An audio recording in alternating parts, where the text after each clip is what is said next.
Hello, everyone. Welcome to Monday Night Roundup, the last of the series, last of the season. Here to bring you a roundup of season 6 of the ADBBL. It's been a great season. We've got lots to cover. We're going to go over the group stages. We're going to go over the knockouts, the highs and lows, who's done well, who's done badly, all of everything in between. And we want anyone who is watching or here to get involved as well. Give us your thoughts on the season. But as always, obviously, I am joined by my Roundup regulars, Tom and Scott, here to help me go through everything. Once again, I'm mugless. I haven't got it prepared, but are we all mugging it today? Yep, still got all the tea. See, I need to sort myself out. I have other things I need to sort out that are clashing with the start time of today. I'm going to vanish. I'm going to leave you in Tom and Scott's capable hands. I guess I'll hand over to you, Scott, for Scott's corner, and I will magically appear on screen once I've got my stuff together. Over to you guys.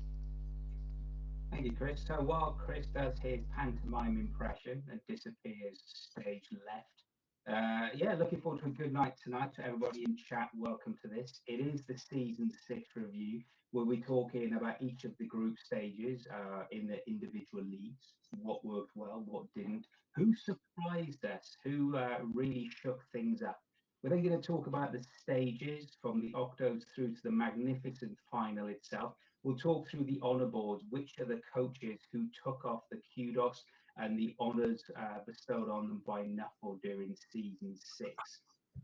We'll then touch upon season 7. Where do we think ADBBL and season 7 is going to go? What exciting rumours have we heard on the grapevine? So, where do we think we're headed? We'll also take a quick review about how, unless Tom, you got any other words on this, how poor we all were in terms of predictions and what do we know? Okay, so what do we know about that?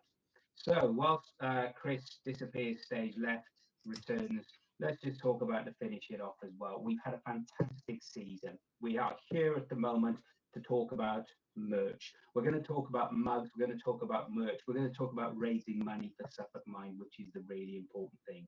So, when you think about super coaches in sport, people talk about not leaving it, not coming off the pitch without leaving everything where it should be.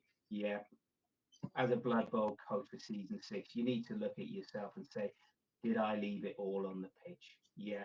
Can you afford to leave behind anything? And can you afford to leave behind one of our fine, fabulous, double sided? And look, just for proof, it's left handed, but it's also right handed as well. That's how good we are with what the products we've got for sale and for offer for you tonight. If you want one of these in your life, you know what to do. Make a donation to Suffolk Mind. Come on this fine podcast for a bit of general wittering and banal commentary and everything you could look at in terms of what is a good mug look like. Okay, so this is all up for you. It helps Suffolk Mind. It raises a fantastic amount of money for a fantastic local charity as well. We have smashed the target. Yeah, we wanted 500 quid, so we're already at 530, and we've still got the Praise to Nuffle award winning season to do as well. So I know what we say. Yes, your property is at risk by not having one of these mugs in your life. Yes, you can lose friends. And yes, as a valued customer, your business is very, very important to us. We all know. So if you do think maybe that 5 quid I need to spend on plastic crap, think about getting a mug in your life again. Think about doing that. Cool. So Tom, how many can I put you up for? Oh well, I've already got the whole set, haven't I? This it's an exclusive set of one, isn't it? Or is there? Absolutely. Has Mrs. Tom got one in her life? Is that what she needs? Yeah, exactly. Yeah, all we need is one mug, one spoon, one knife, one fork, and you're sorted. So yeah, that's life. So whilst Christopher is away and whilst we look at Pet's Corner at Casa de la Co, Tom, let's go straight through then to the first league of season 6. Before we do, hello Hogle, hello everybody in chat, wherever you may be, whatever mischief you are up to. And remember, if you are up to mischief, make sure you enjoy it. So let's start with the Blood Bowl League, if Christopher has got that up. And we are looking, first of all, at Team League Bifford. Tom, what are your thoughts on Bifford when we started at the beginning to where it ended, and what were the key standout bits for you? I think Bifford was the fun kind of division, to be honest. It's got the flumps in there. It's got a few quite diverse teams, so it was quite nice. Yes, unfortunately, we had dwarfs in that division, but it can't all be good, can it? We had Norse in there and Skaven as well, so it was an interesting mix looking through the actual scores and the win, loss, and draws in it. Um, I had the pleasure of watching the Flumps a couple of times, and they clearly were the stars of this division. The way that Scott plays them, if for people who don't know, he only has stunties. So no trolls, no big guys, no star players that aren't stunties. So he had a great time throwing lots of bombs, running around with ball and chain and chainsaws. It was a crazy time in that one. I feel sorry for JD. JD didn't really, unfortunately, have a good run by the looks of things. Um, North, I believe, for the previous season, were quite a dominating kind of race in the actual season, and they're always those kind of teams built in blocks straight out of the blocks, so to speak. Um, you always think they're going to be a threat, but clearly, unfortunately, just didn't get going. And equally, Skaven, the toxic runners, they didn't seem to get going either, which is a big surprise. I know you are a staunch rat coach, so do you have any mentions on that? I was very fortunate to be next to Graham when he was playing, and I could see how he epitomised everything that is not so good about Skaven. When Graham was, he didn't just lose one or two rats; he lost them by the bucket load. So, and it was a kudos, a great epitome of the community and Graham in terms of his ethos. If you're on Graham, hello, and a great, good shout out to you tonight. But he kept going, and he was really, really, super games as well. They weren't that close, but when the dice was going someone else's way, it definitely wasn't going Graham's way for this particular season. JD, as you said, had a bit of an up and down. He had some good results. Started really, really well as well. A couple of losses in there in the middle, but he seemed to be there and thereabouts. And the nice thing about this league, it really went to it. Scott, the flumps, the prince of the YOLO. If you're gonna go for it, Scott was the guy who was just gonna go for it. When we'll come on to as well in terms of not just one, but more than one interception as well in the league. And the lovely thing about this league and this division, it really encapsulated what our community is about and the fact we see coaches developing. It's a theme we've talked about a lot on the Monday night BBL roundup. We talk about coaches developing. This was Jamie's first season getting through. And as you can see from the top, it wasn't necessarily a given thing. 3 wins on the bounce, a loss, winning sandwich in the middle, and another loss. And he played it as dwarfs really play it. 15-8 in terms of the cash, 7-5 in terms of the touchdown. Really solid performance. But I think the mixture of wins and losses across the group show how volatile this group was. So yeah, very, very impressive thing as well. So it looks like, is Chris coming back? Nope. Looks like we're going to be left wittering on as we can do indeed. So for me, it'll be an interesting if any of these coaches take their teams on into season 7. For me though, and I did call him out, so I'm not going to say as much as I believe you called out JD in terms of being one of the most successful winners. So people say, what is Chris doing? Anyway, this is live. This is what they always say, live TV, never work with, never work with pets, animals, or kids, or all three. So, yeah. So looking at this, the flumps really encapsulated the spirit of it, going for it, throwing dice around with absolute abandon. And Jamie did really, really well. Very good match. Exactly. Yeah. So moving on to Where would you like to go next? Which I think just about we can see on Chris's stream that we're just starting to hit Vermouth there. yeah. So looks like the plan back up, Chris. Let's go to Vermouth then. So this saw some really, really experienced coaches. We've got the Rams, we've got the Ogres, we've got the Crew of Britannia. So Nick bringing back his Underworld denizens, and we got Sam as well in the, with his double yokes. So the Lizard Men who are going heavy. So you take a look at that first. The Riotous Rams, 27. 5 out of 6 wins, Nanny being how Nanny always does, skilled up, brutal in effect as well. So when we call this, I think actually, if I remember, I actually said I thought it was going to be Rich and I thought it was going to be Sam. What were your initial thoughts on this team, on this league? Sorry, Tom. So I'd seen Rich play, and clearly he is one of those people, and like a number of others in which were all in another division. That is always a very, very good player. You've got to always be careful, or you always worry if he's in your division.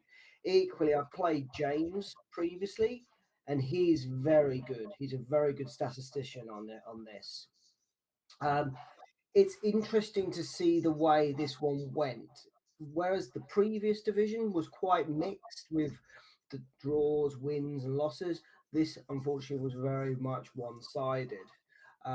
We got a couple of ones where people just went out and just won it, practically everything, with the Riotous Rams on that side of things.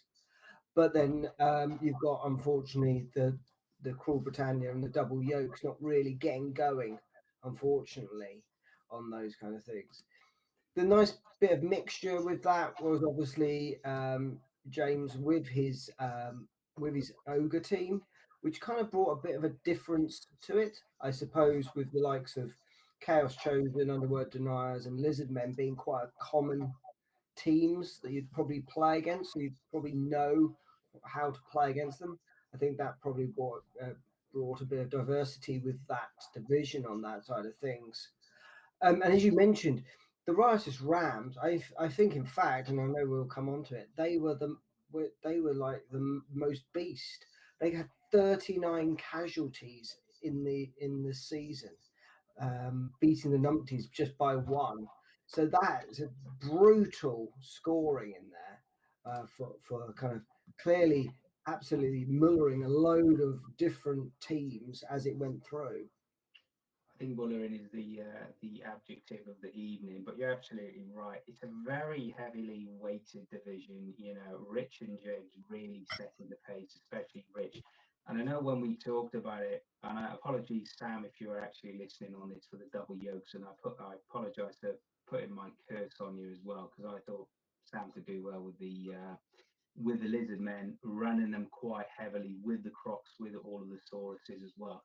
And when he played Rich, if you looked at it, Rich did as Rich does. He did what was needed in terms of taking apart the opposition. So against Sam, he was taking apart his skinks, really giving it Sam. And then Rich is such a good team in terms of Nanny and the rest of them as well, being able to hold up against that heavy, strong offensive line as well. And you don't go through a season, 9-2 on the touchdown, but 28-5 over 6 games for pretty casualties as well. Absolutely a really, really incredibly power game there. And James coming through, running the ogres, looking for the stunty cap as well. But as you can see, he did have a few challenging games, particularly against Rich. But obviously also, Sam did get a win in there. And then there was the other win from Nick against Sam as well, sort of taking points off each other. So it was really good. Now, there's a few people in chat. Lovely to see him in chat. Bill saying he wants to see Stephen's input. For those not familiar with Stephen is the one with the waggy tail. Obviously, Chris is offline doing his own things. Is that Chris? There you go. Clanco, all back and welcome as you want to see him. Live TV, who'd have it?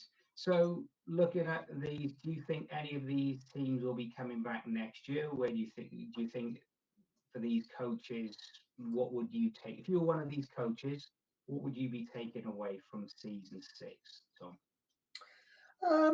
Interesting. Yeah, I'm not too sure because I think, correct me if I'm wrong, but obviously, the Rises Rams, the double yolks have both are now into at least their second season, if not their third.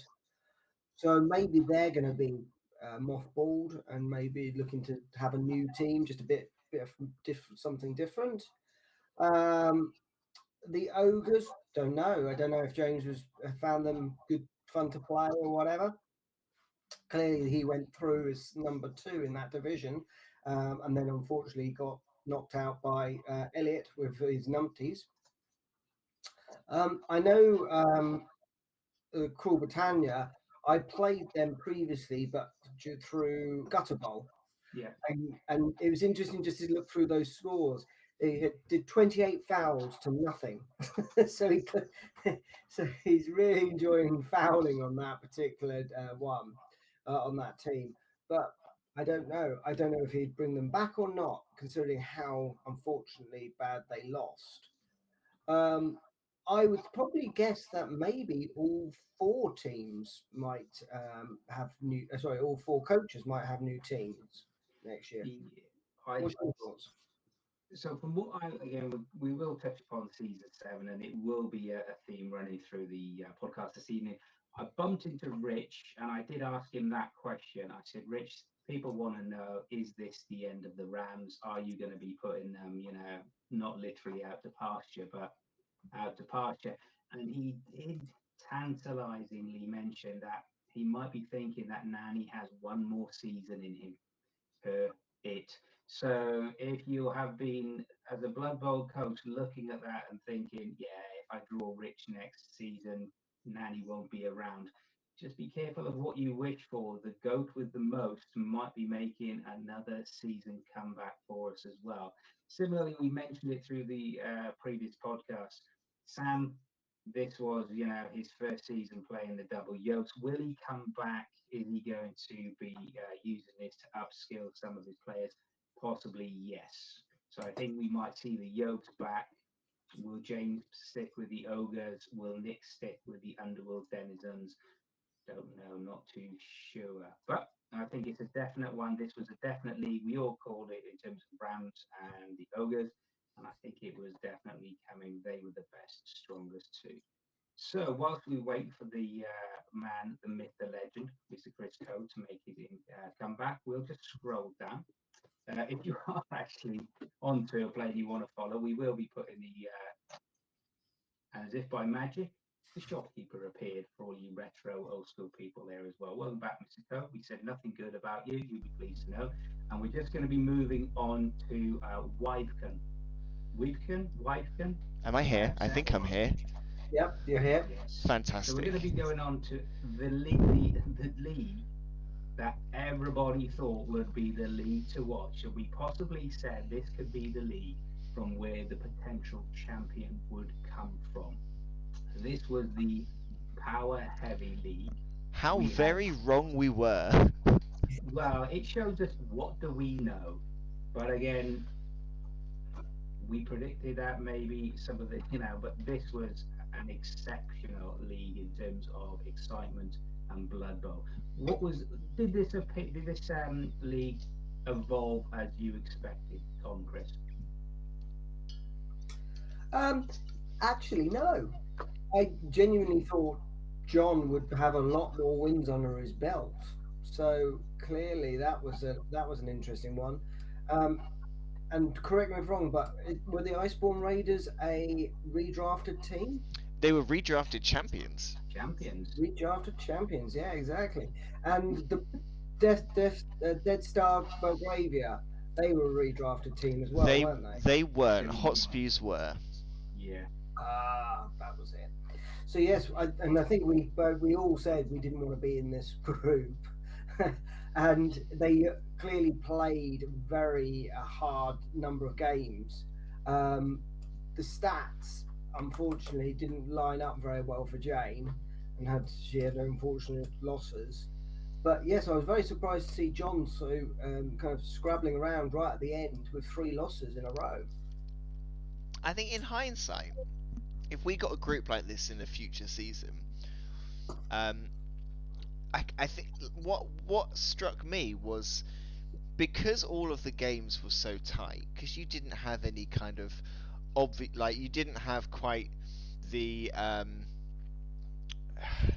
you didn't have games where they were clearly like getting loads and loads of SPP and stuff from the games. The games between those top three that we knew were going to be so close were so tight that they didn't do it. There weren't buckets of casualties, there weren't buckets of touchdowns, so there wasn't buckets of SPP, and I wonder whether that hindered them going into the next round because they played so close and so tight. Did it? I know you've got 2 redrafted teams in there, but did it make their development struggle? Is what I wonder. That's a very, very good point.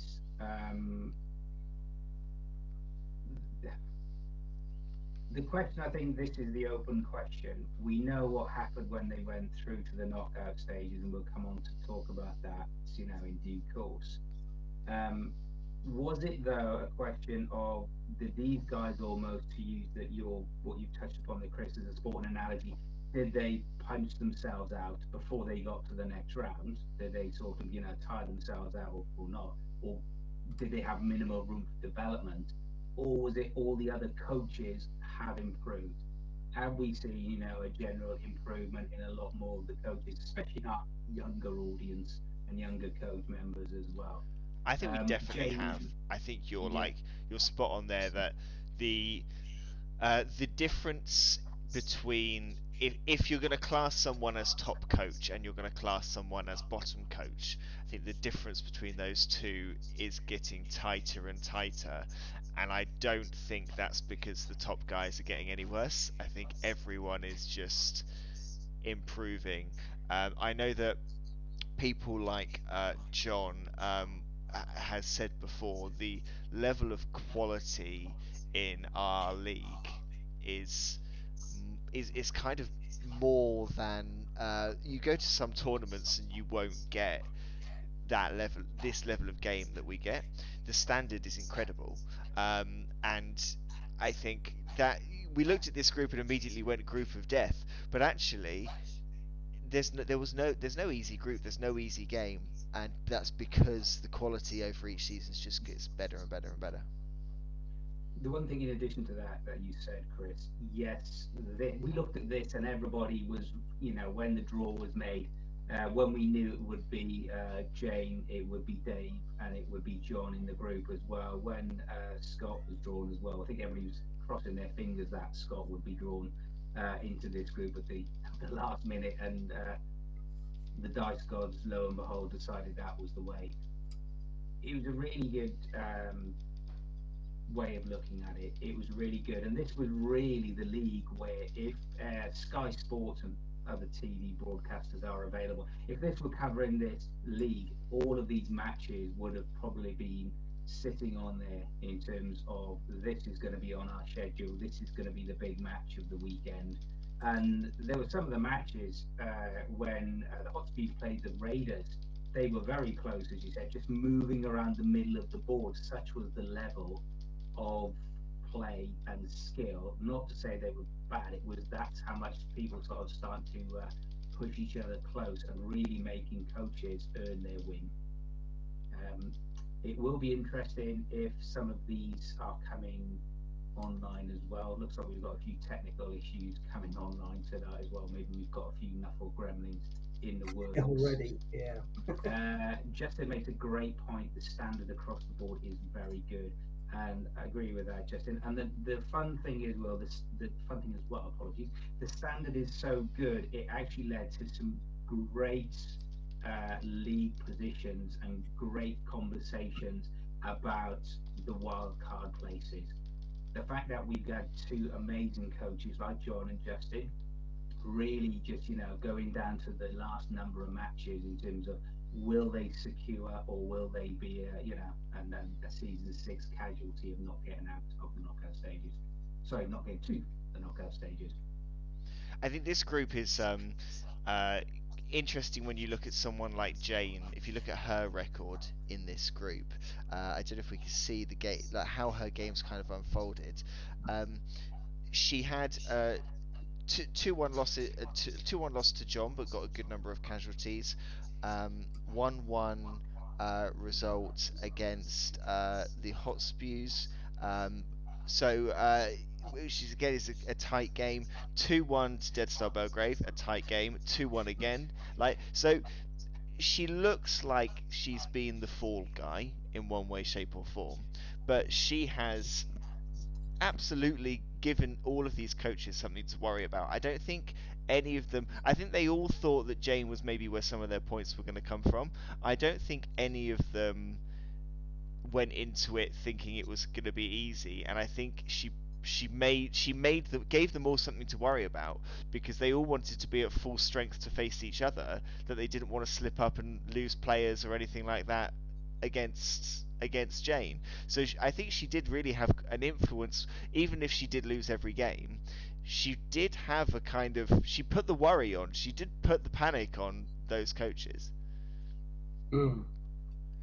Yeah, and I think that's an interesting point because clearly you can play it that you don't have anything to lose, so let's just cause aggravation. So it was a very interesting division, and as you quite rightly say, Chris, it is potentially the fact was the reason why they didn't progress so much was the fact that they were so tightly contested that there was no clear runaway lead in this particular one. I now need to figure out how to get back. I'm all over the place today, everyone. I do apologise. Very tight group. Are we surprised with who? All three of them got out. I guess that's what we expected from this group. So whether there was much surprise there, I think the surprise will be when we look at the knockouts and we see actually how these three teams did in the knockout stages. I think that's where the surprise maybe comes in. So let's. Now that I'm back, and apologies for Stephen sitting in for me for a while. Let's jump back up to Johnson Group and looking at how this group finished. As the one of us who was in this group, I wasn't overly surprised by the final standings here. I think I thought me and Dave would get out of this group. What about you two? Did this sort of finishing standings in this group surprise either of you? No, is the honest answer. I did call Dave out in terms of being one of the top three. We all know that. What was the really thing about this? Daryl had some absolutely shocking dice, bless him. Of all the coaches who had, who had the curse of the dice this season, Daryl had an absolute, But kudos again. Kept playing, kept going for it as well. And actually, it was Daryl who had a big impact in what happened to Andy and Finkmob. Andy was looking really good for a playoff position, and it was at one point Andy could have had he did have a significant impact in terms of who was making those wild card places as well. And it did get down to the last match. So because of Andy's results and how Daryl played against him, Justin and John might be probably were thinking that they were owing Daryl at least a beer on that side of it as well. So yeah, it was some two very good Lizardmen team at the top. Orcs, and Finkmob getting there slowly, but no real surprises. Did you call out any of these? Actually, you just put you on the spot there, Tom. You called out young Chris Coe there as possibly one of the top three for the season. Didn't you? I did. I unfortunately I cursed you. Oh, I'm blushing. I'm blushing. No, but in fact I put both of you down in my top three. Just basically, cursing you for the season. So blame me. Yeah.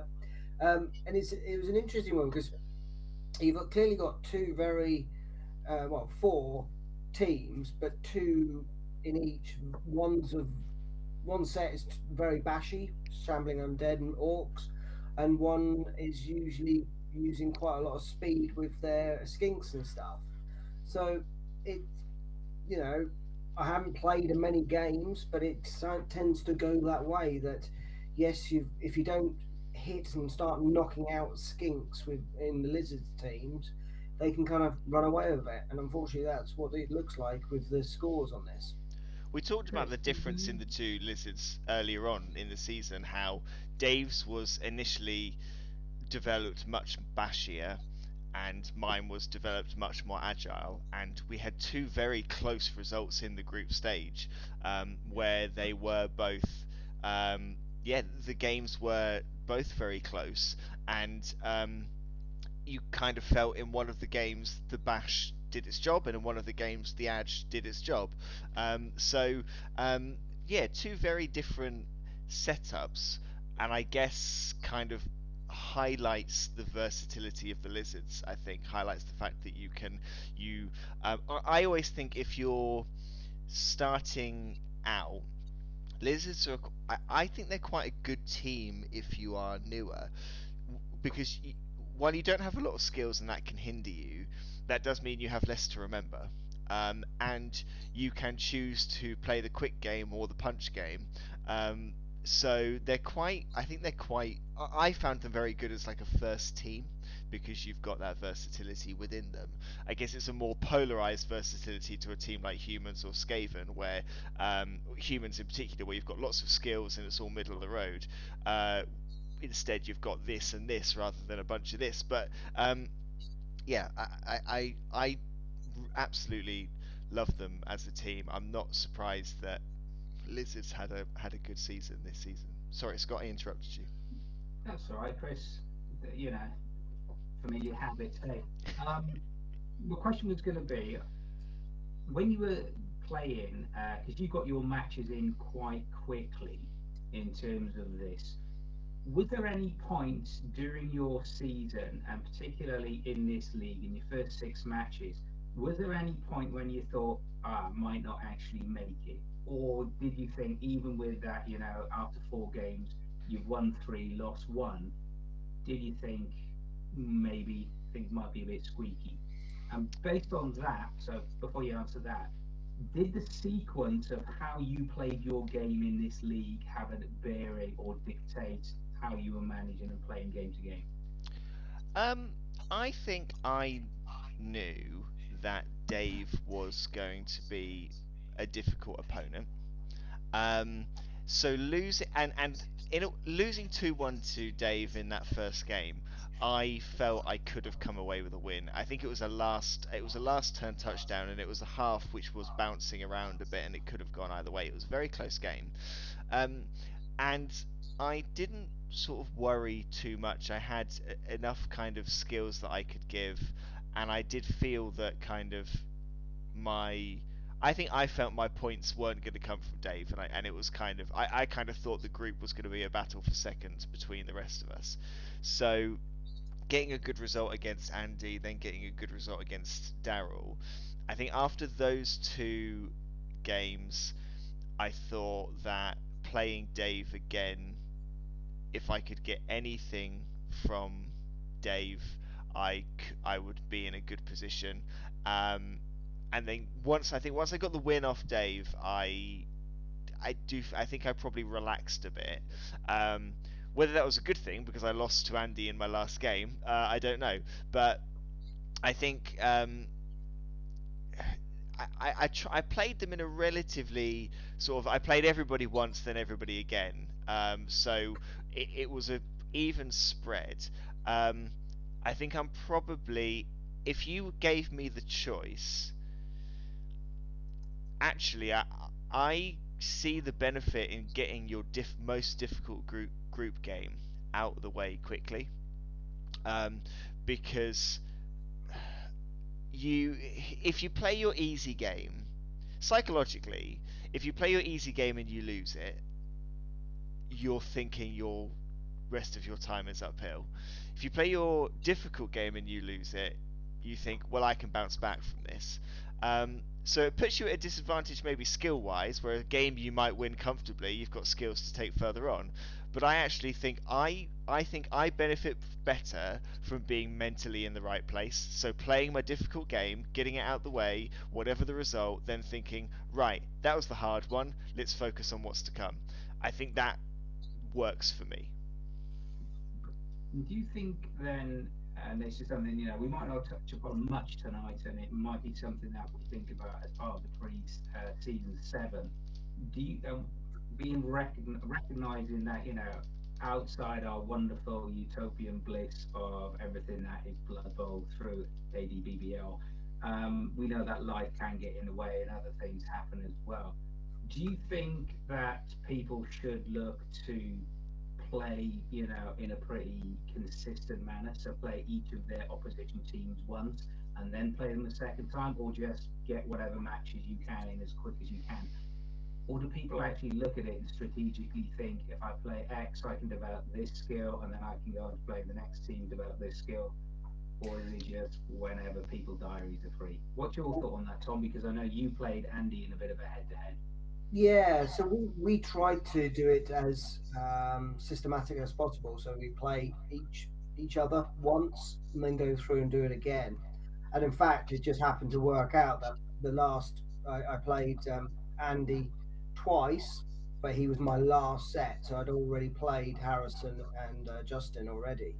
So it was an interesting way of doing it, and I think it was a good way of doing it because you could theoretically game it if you were that type of individual who knew the bowl, knew the tactics, the skills, and stuff like that, and if you were in a particular division and you knew that you were, the percentages of you winning against a particular team were far higher than others, then why would you not kind of game it where you played that weaker team effectively to build up your SPP to then give yourself enough kind of skills to then go ahead and play against the harder teams. Alternatively, you could play like Chris says and kind of effectively get the hard games over with to start off with. Be interested if Justin, see Justin in chat. And I know Justin, when we come onto that league, he did play a couple of, a double header as well on the one Saturday when he was playing Andy and Harrison amongst others as well.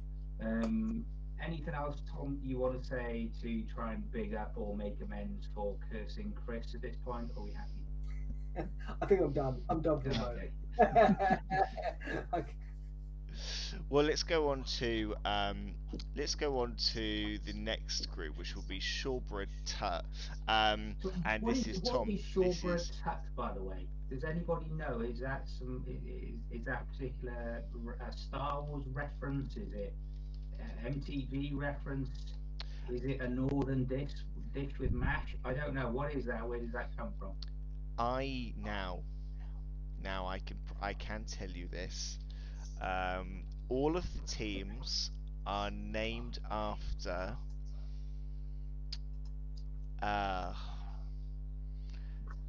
exactly what I can't remember off the top of my head. They are Blood Bowl references, and I don't think they're star players. They might be stars, they might be something else, and off the top I cannot remember.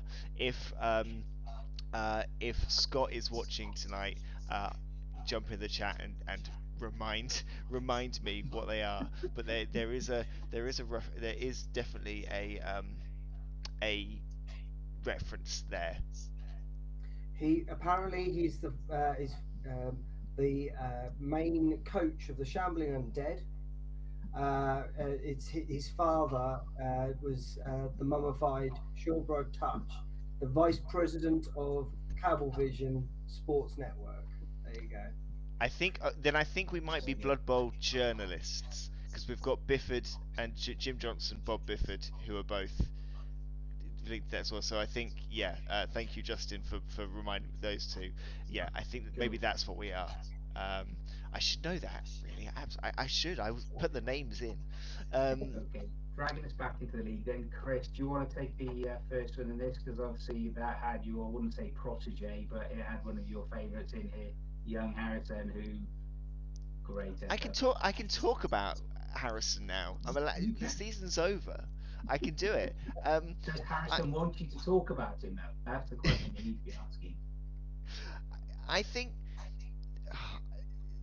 this group, it was interesting. So a bit like my group. This one had two of the same team. You had two vampires. We knew that this season was going in with three vampires and three lizards, and we had assumed that that would give a nice spread, and we chucked two lizards in one group and two vampires in another just to stop that from happening. Um, and um, I mean, I'm not surprised that vampires got out of this group. That a vampire team got out of this group at all. Um, the surprise from this group, I think, does come from Justin's third place, because I think we all said this group was a battle for second, and I think there's no kind of disservice to give Justin, who played exceptionally well and in several games down to a handful of players was playing extraordinary impressive Blood Bowl, um, getting touchdowns with four players on the pitch against teams of 10, and making every game as difficult as possible. Incredibly impressive. I think the testament here is the fact that every game, every single person I think had in this group, and Tom, you can tell me this, like you're coming out of this group with 2 points, but I think in most of those games, one or two dice rolls going differently, and that would have been a completely different result. I know your games against Justin were very close. I know your games against Harrison very close. The disparity here in top on 21 and bottom on 2 looks bigger than I think if you look at all of the games and you take an overall view, it actually was. I think it's a testament to kind of the skill in the group that it was so tight. Yeah, it was a large number of close games, which is great. And as Justin's already said, he was giving away 200k in inducements, and so there was a nice even spread of things. Vampires being a new team to the season, so a bit of an unknown on that side of things. As I've said many times before, there was a lot of dice roll involved on that side of things. Learning a new team also brought some challenges and some interesting styles of play. And again, like you say, it doesn't give you justice on the points side of things, because Justin had plays an absolute blinder with those elves. They were so well skilled up, and in fact, I think they got the most completions in total across the whole season. So he really knows how to play them. And again, as I said before, Harrison just was so well positioned with his orcs, considering he was up against three quite fast teams with orcs, to come out on top and basically dominate the entire division. Hats off to him.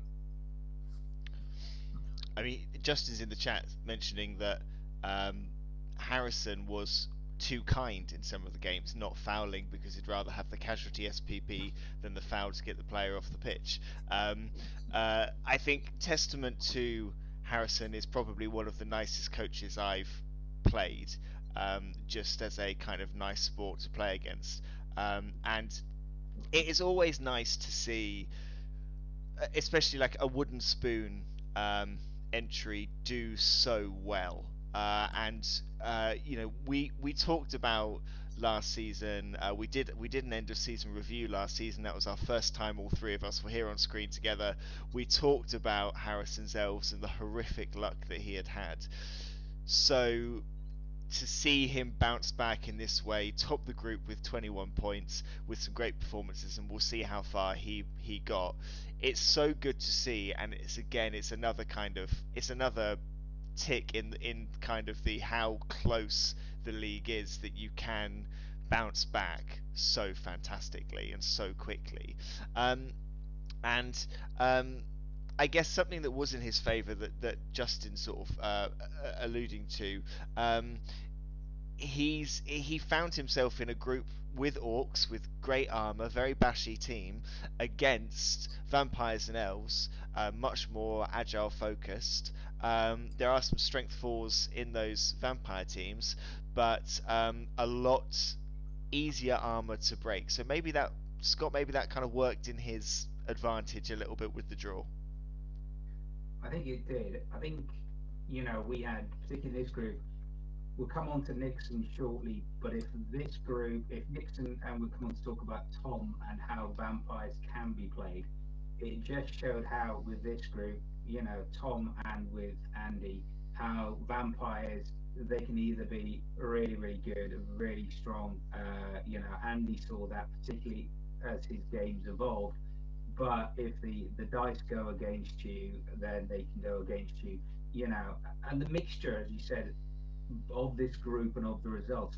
Justin had a 4-0 win. He then almost got a win with his elves. And I think he had 3 elves left on the pitch, as we said as well, when he was playing Andy. And I believe they had extreme heat. So you see a lot of interesting things there as well. It showed where you saw coach development. Andy, really struggling, using up all of his re-rolls, I think, one on his first turn. And then still, over the next few games, being able to develop, getting settled with the vampires as well. So I thought it was a really, really good, really close game as well. I thought there was a lot of really good sportsmanship amongst all the coaches in this one as well. And I think, it was like Harrison found his genre. He really liked just going up and punching people in the face like a good orc team can do. So, shout out to you as well. Tom, a final thought on you because it's your group. This one, from your perspective, I think how do you prepare for next season after this group? Because I think, like I said, I don't think the kind of standings necessarily would suggest that you've played terrible all season. I think it's far from that. So how do you what do you kind of take from this season, and what will you kind of take into next season? I learned a lot. I learned to play a lot of different teams. I'm relatively new now. Well, I can no longer say I'm new to Blood Bowl, but I'm probably the newest out of that particular division for playing it. So it's been a really interesting point because you have to think about a lot of things. You've got to get used to loss for a start. You've got to get used to losing players. You've also got to think not only about how you're going to position your players, you're going to also have to think about how other people are going to position their players, but also you've got to think about the dice roll as well. And obviously, having vampires, the dice are actually more kind of important in the way that you play it than other teams. So they are very much an advanced team. I think I enjoyed all my games, regardless of the outcome of them. I think I learned a lot from a lot of different coaches in that side of things. I'm not going to take them again. Definitely going to be getting a new team of some kind. But it's interesting to go because as I'm thinking about it, it's interesting because clearly there's tournaments to be played and also the upcoming season to be played, and it's becoming more and more clear to me. And correct me if I'm wrong, and please give me your advice. That there are teams that are excellent for tournaments, and then there's teams that are better for season play.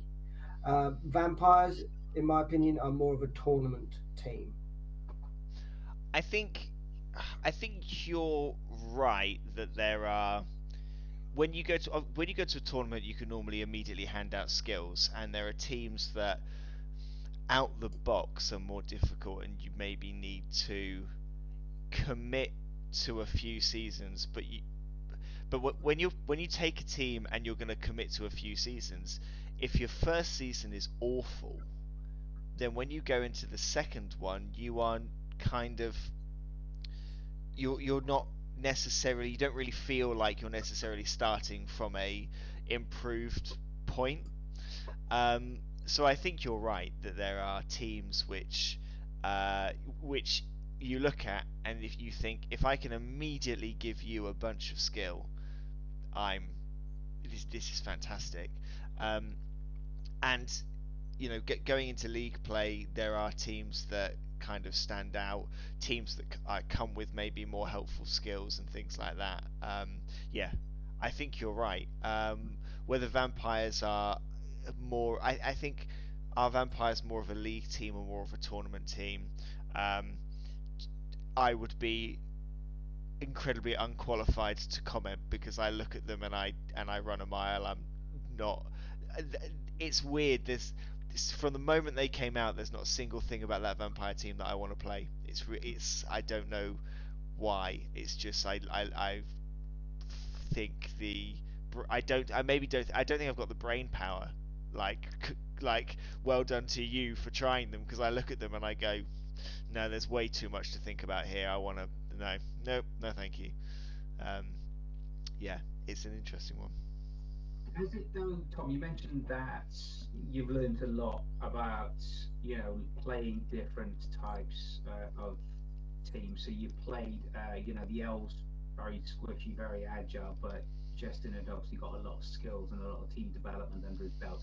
You've played Andy as well, who's in a similar position to you, rolling a lot of dice. You've got Harrison playing his orcs, who are the big punchies and or armor 10.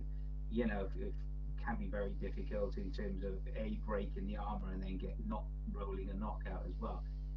As a coach, has this helped you as well define what is your style? So is your style heading down the more agile, more squishy sort of make or break, it's all or nothing bit of a YOLO team, or is it slower and steady but more violent and less likely to get punched out? What's your thoughts on where are you thinking of going in terms of your travel direction as a coach, Tom? I definitely am finding the more agile teams more enjoyable. Whether I'm better with them is another matter. It's definitely a thing where, and again, it's that I suppose you could look at it and think, well, bashy teams, you've got to just position a line and just slowly move down the pitch. We've played games, and I've played with the Necromantic Horror team, which is a bit of a mix, mainly agile, but quite a few slow players as well. And it's interesting what Chris mentioned about the lizards. Maybe I should pick up a pack of them and have a play around with those to see how those go. Um, but it is that situation that I feel that I need something with a bit of speed in my team, something something more than movement four. Always good. A couple of interesting things in chat as well. Justin talking about, skilled elves can be very expensive. They always are. In terms, strength, armor 8, very squishy as well if they do get caught. Looking at maybe halflings coming along for next season as well. Elliot, bring a giant. Best way for it. Absolutely. Go big or go home. I'll let him off. So, I'll let him off comments like that because he's champion. But if anyone brings a giant next season against me, I'm like, watch the quickest tilting of a coach you've ever seen in your life. I tell you. Um, we'll move on, and Scott, we will move on to your group, Nixon. Um, a interesting group as far as kind of the teams that are in there go. Um, sort of vampires, underworld dancing, Skaven, and Chaos Chosen all coming into that group. Um,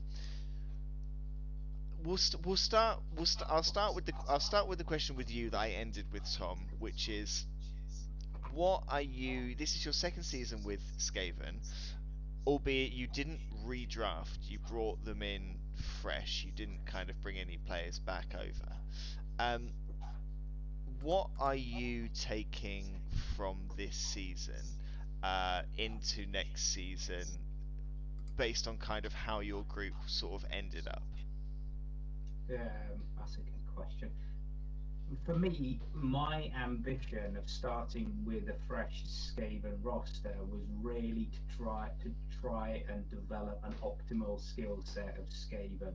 So whether or not you're talking sprint, sure feet or on a gutter runner, whether you're looking to make all your gutter runners into blodge gutter runners, if you're looking to, get your thrower up with on the ball accurate, etc., etc. So I worked out something. I think the interesting thing for me was, as much as season 5 had a very good rat ogre, this time the rat ogre gets a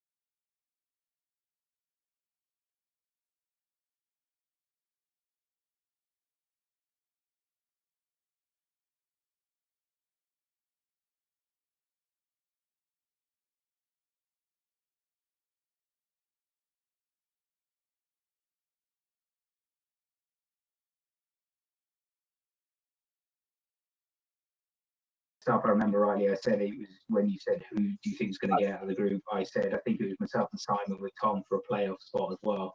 What do I know? Hey, Simon had, Mr. Skitter, everybody's favorite targeted gutter runner, who had, I think, every single, most single skills on the pitch as well. I think his value by the end of it is like 250k for a gutter runner, which is phenomenal. So it was a really good match as well. A lot of them, all the matches were good. It was really enjoyable. Good to see Harry in there as well with his chaos chosen. And I know there were times when we both had it. The dice won't go in your way. When the dice don't go your way, it can be frustrating. But I think all of the coaches this year have been exceptional in terms of sportsmanship, in terms of help and support across the board as well. So yeah, I got one of them right in terms of progressing forward. For me, will I take them Skaven again? Absolutely. Will they be going into season 7? Early days yet. Experiments are underway. We shall see.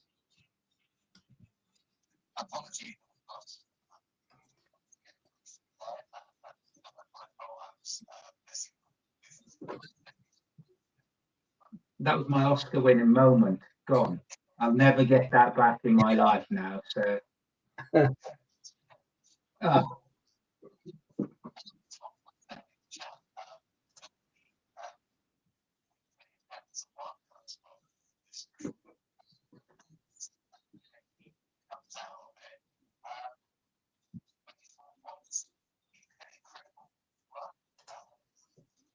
yeah.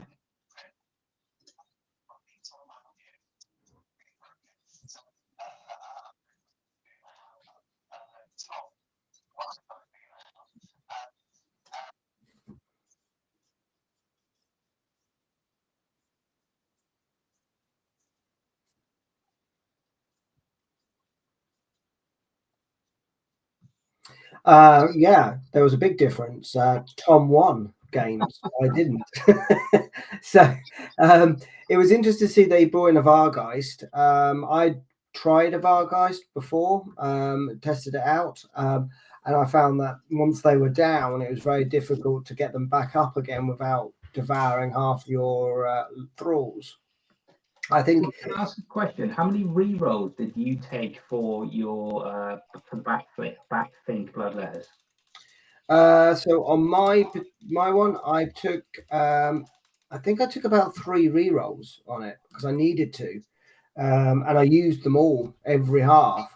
And again, it just goes down to the luck of the dice as well, because I don't know what it is with my dice, but I tend to get armor breaks, but I don't get anything else. That's all I get. So you get armor breaks and a couple of stuns, and that's it. So again, it goes back to what I was saying about more kind of agile teams might be my thing, on the basis that trying to take people off the pitch is actually a lot harder than you think it is, because on average most people have got armor 8, 9, or even 10 with your orcs, and there's no and there's such a low probability of getting that you have to kind of rethink about it. And I think that's where Tom with his vampires did a lot better. He played the scoring game rather than the bashing game, so to speak.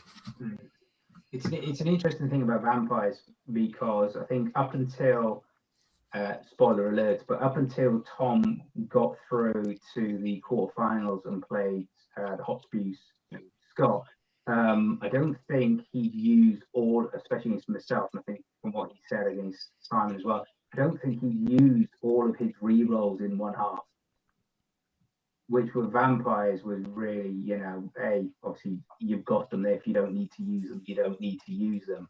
But yeah, it was really interesting how he was playing vampires compared to everybody else. So I know Tom shouted you out for the playoffs, and take full responsibility for putting the curse on you when you go to the knockout stages, as we will do shortly.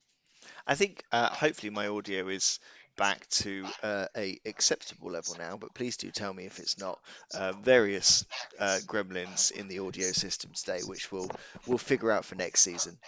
We'll take episode 14 as the one where we just get it wrong on the technical side. I think with this group, Simon is a very interesting one to pick out from this group. Didn't pick up many points at all. Getting through, considering the 2 wildcards got through on 13, and he was an automatic qualifier in second place on 2. It kind of looks like the Tom sort of run away with it. It looked quite clear early on that Tom was going to run away with it. And it was left to Simon, Scott, yourself, and Harry to kind of battle between you.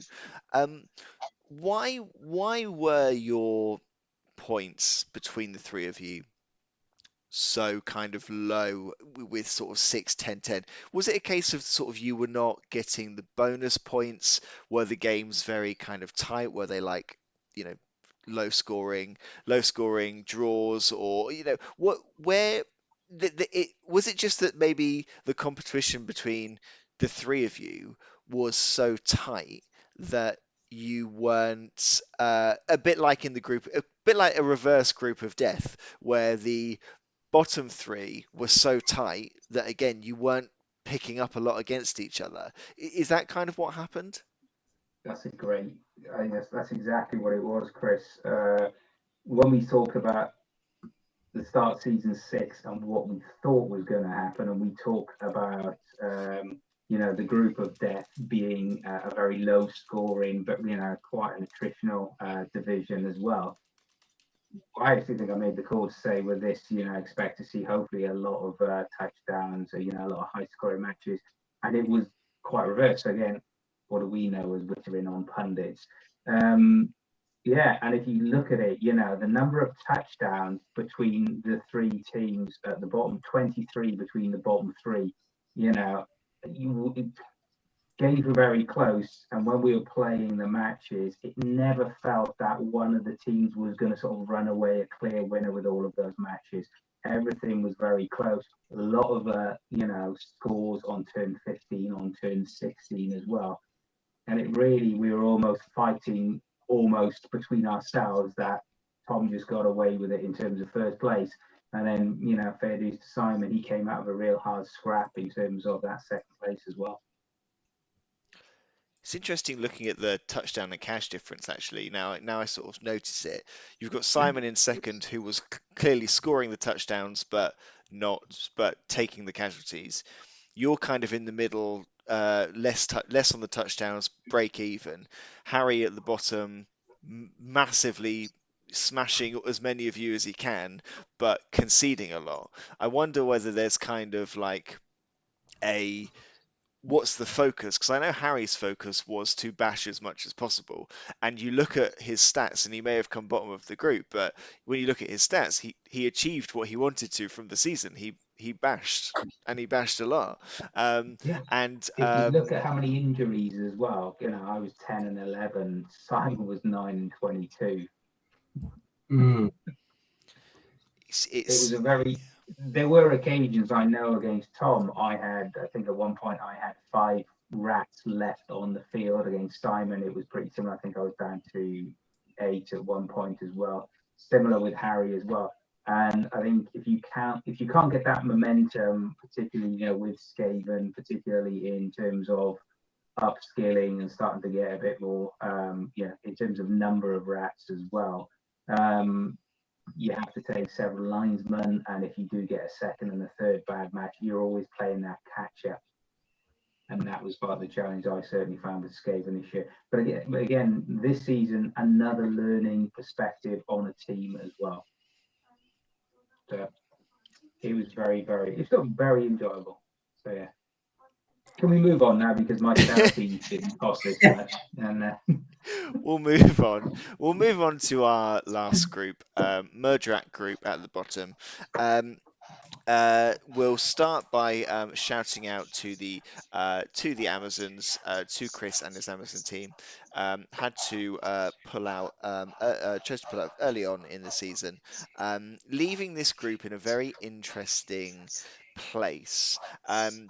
We stepped in. We had people playing the games on behalf of the Amazons, so we made sure that those games were played, and it became very interesting for the Corn team and the Goblin team, who were then looking at Elliot, who we knew going into this season was going to be a bit of a force based on last season.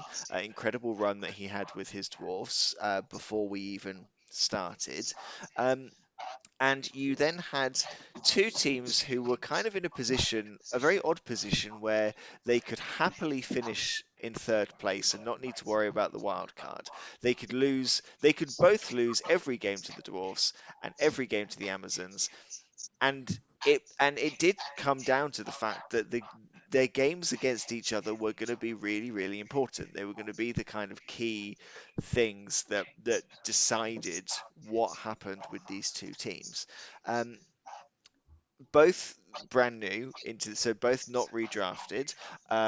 Goblins, we know the flaws and the benefits that Goblins have.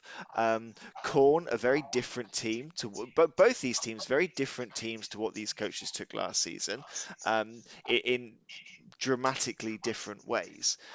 And both of them got off to difficult starts, where their first games were against a powerhouse of a dwarf team who we know the threat that they pose. If I go first, I had Robert down to be best stunty, because I've played Robert every season that I've been in the ADBBL so far, and I know what facing Robert is like. It can be an incredibly difficult thing, no matter what team it is that he brings to the table. So I had him down as best stunty. I thought he was going to get that. What surprise? Phil wants the audio to break now because he knows what we're about to bring up. Was anyone surprised by the sheer level of dominance that the Numpties had in this group? 29 points from the group stage is remarkable, absolutely remarkable. Drawing one game, winning the other 5. Was that level of dominance a surprise to anyone? yes, it was. I mean, if you look at the numbers, touchdowns 19 to 4, casualties 30, injuries 36. Elliot was winning, and Elliot was winning with brutal ferocity. He was proving that Dwarfs is not just about a 1-0 or a 2-1 grind. We talked about it several times over, and I think it just shows for Phil, for Robert, and even for Chris when he was in the other coaches, yourself, Scott, and Jane, who picked up the Big Macs, as in Christendom. I think whoever was in that league with Elliot would have really struggled. That was such as Elliot's dominance. Was it a surprise it was at such a level? Absolutely. It was brutal. it was what I think most Blood Bowl coaches aspire to. That's all I'll say. Yeah, and it's also in the chat that the first game they won 6-0 with dwarfs. Yeah, that's quite an impressive feat with that team on that side of things. With the others, we mentioned right at the beginning how much fun I think the Flumps had with goblins and playing them. I think I get the impression from what we've talked about throughout the season. Unfortunately, Robert didn't have the same level of fun with that team. I think it was a very much the other side with the dice not playing ball and not really getting anywhere with that goblin team, which is a shame really, because you really hope that goblins can do a little bit better. Maybe it's because they had 2 trolls in it and the other ones all had stunties. I don't know. I think it's an interesting point that it's very easy to it's very easy to sort of get down. I think it's a very difficult thing to do, to lose a lot and lose consistently in Blood Bowl and keep a positive attitude about the game or about anything like that. I think with anything, if you it takes a lot, and I am uh, as bad as anyone else at this. When you have a bad run or you have the bad dice and they go against you, whatever the situation is around a bad kind of run or some bad games or whatever, it is very, very difficult to stay positive about the game that we're playing and the game that is happening. Nobody should be blamed for having any run of games, whether it's at a tournament, a league, or a friendly, and all of them are bad results, and you come away from it and you wonder whether you're going to pick the dice up again. I think that's just kind of I think that's just natural. I think it takes a lot, and it possibly kind of takes a lot of losing, and I think sometimes it takes losing to the right people or losing in the right circumstances to be able to pick yourself up. Um, and both and Robert has been very successful with some teams. He's got third place before. He's won tournaments before. He won the first Starbucks and Dragons tournament with a lizard team, I believe, sort of a while ago. He did very well with his Norse team, and he picked up these goblins team, and whether it was a team that suited him as much, I think he was playing it more to not try and not focus more on the fun side of Blood Bowl than on the winning side. But it can. I hate losing Blood Bowl games more than anything else that I can think of right now. I genuinely do. And looking at Phil's early result here, I wouldn't blame anyone losing their first game 6-0 and being just unable to pick themselves up from that. And credit to Phil, he had some close games against the Amazons. He had a very close game against two very close games against the Goblins. I think there weren't many dice that had to have gone his way or gone against his opponent, and actually he would have possibly finished second in this group. Um, and Phil, you may as well click record now because you're not going to hear me say this much more. 6-0 against Dwarfs. Yes, Elliot is very good, very, very good coach. 6-0 against Dwarfs doesn't happen because the dice and everything is going your way. I think it's fair to say that it's an incredible result for Elliot. I think it is an exceptional result. I think everything has to go badly for you to get a result like that, and you have to kind of take that away and acknowledge that maybe only 2 or 3 nil of that is actually your fault at a best case scenario. Like, Let's dress it up nicely there, Chris. It's only your fault. Sorry, Phil. did you see what I mean? Like something like Yeah, that, I think it can be very difficult to do so, but there is a point in the game where you have to kind of be like, there, no, there was just nothing I could have done, and whatever the result was the result. But it can be very difficult to kind of push the blame away from yourself and remember that there are so many other things that come into play when you're playing. Absolutely, and it's like what I was saying, that there's more to than just positioning your players and the skills your players have. It's your opponent and their skills and their players, but it's also, as we say, that bit of randomness, which is the dice.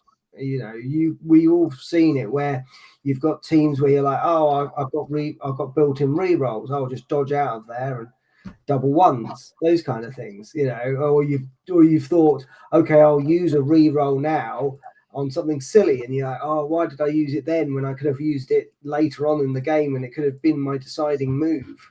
And we've always seen those things where you rush for the touchdown and you unfortunately stumble. I think on a positive on this group, let's not forget that it still came down to the last match, the last couple of plays in the last match between Robert and Phil. They were still in for that, second place qualification playoff as well. So even though Elliot, sort of rolled all before him, with phenomenal power and skill. And Phil, you can just look back on it one day, maybe tell your kids when Elliot's ruling the world, you can say, yeah, I was the first one to get rolled by him. So you're at the front of the queue. So take that as some small silver lining. But it still meant that, sorry to see, Chris drop out. Life gets in the way, as we always know, and life and family come first. So the fact that this league was still going and there was still a high level of interest and really good coaching and interesting matches right up until the last moments, I think is a testament to the coaches involved as well. Yeah, I think you're exactly right. Well, and it is when if someone drops out of your group, it does kind of, you found this, Scott, you had someone in your group last year drop out, like it does kind of changes the mindset a bit for the better, but also it is a bit for the worse. You don't necessarily know who you're going to play in those kind of fill-in games. The opposition that you get, you don't know. There might be sort of less consistency. There's so many things at play. When that happened. So yeah, well done to Robert. For I was in store playing a friendly game when they were playing their final match, and it was, um, you know. Both coaches were giving it everything right to the very end. Both coaches were incredibly invested, and you could see, like, with every different turn that went by, the kind of the expression on one or the other's face as to whether it was going their way or not was kind of changing. It was very close, and it was great that they kind of kept that kind of passion and momentum right until the last point of the last game, which I think is commendable. So so well done to them. Um, well, that's all our groups. Qualifiers went through. People got through to the last 16, and here was our last 16. What is going to be the best way to look at this? It might be on the fixtures list, actually. It might Or be you can look on looking the at it boards, Chris. down here. Sorry, Look on the boards. you on the board? Or you can look on the boards because that'll give you the octaves, the quarters, the semis. We'll look on the board then. We'll look on the board. So, we'll start at the top then. And we had uh, lizards versus goblins, followed by lizards versus goblins, and an incredible kind of incredible luck that two pretty much identical fixtures coming into it. And I think if we look at Scale Marys versus, well, actually, we won't go through every game in these octafinals, but we'll kind of look at whether there are any patterns there. Lizards v Goblins and Lizards v Goblins, both 2-0 results to the Lizards. I would say that based on how the groups went, probably the 2-0 that I got against Scott is more of a surprise than the 2-0 that Dave got against Robert, just kind of based on how the groups ended up falling. What do you think? I agree. I think when the draw was made, it very people were, maybe slightly unfairly saying, it was a very sort of bottom stacked heavy draw. We had some really big hitters. I mean, if you scroll down, we had Rich against John, two former champions. Tom coming through unbeaten against Scott and the Hot Spews, where there was form, to use the phrase as well. Elliot was playing James, James really doing well with his ogres as well. It was a really good draw as well. So obviously, on paper, you'd imagine Scale Marys would have been favourite, just looking at the top half. And all I can assume and knowing, because I saw the match as well on stream, is would it be fair comment to say you cheated, Chris, and you robbed Scott and the Flumps? Is that a fair statement for the impartial viewer? The impartial viewer saying I cheated in order to beat Scott.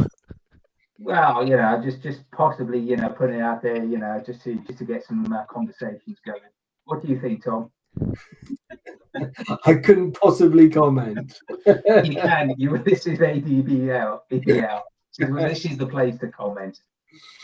Oh, well, the whole thing is that all the octafinals were very closely run. As you've quite rightly pointed out, it seemed to be a bit like squashed up together, where all the previous winners and all the previous ones that have come second or third were all bunched up together, which, as we said before, made it for a really interesting and entertaining kind of quarterfinal, semi-final, and final.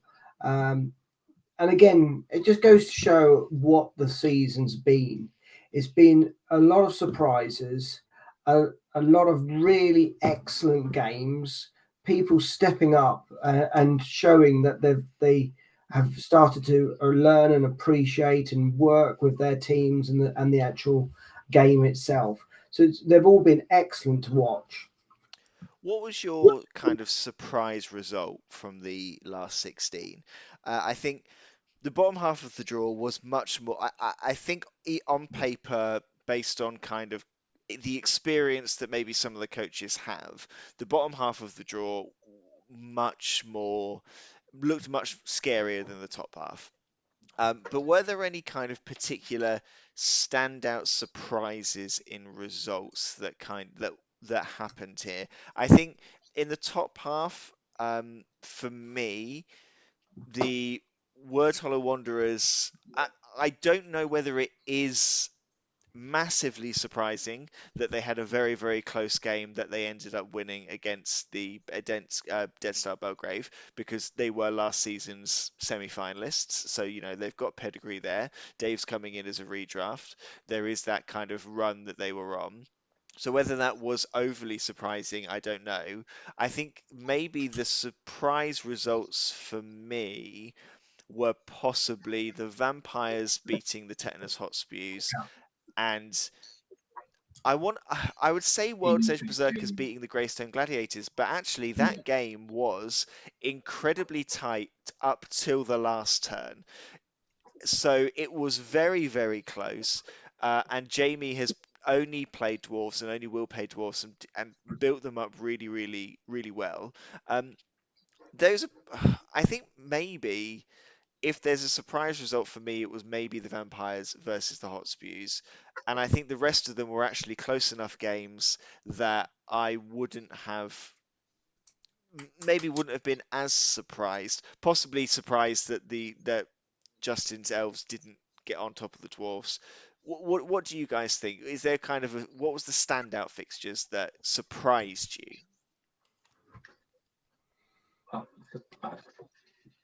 Go on, Scott. So for me, Vampires against Nurgle.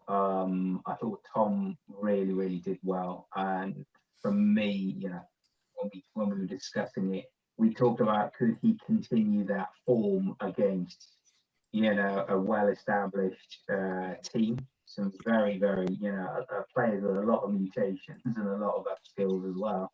So how would he fare against that as he's developing his own team as well? So that was a really, really good result as well. And I think it showed Tom's skill as a coach, in terms of how that match was played. It looked as if it was going to go the attritional way towards Nurgle.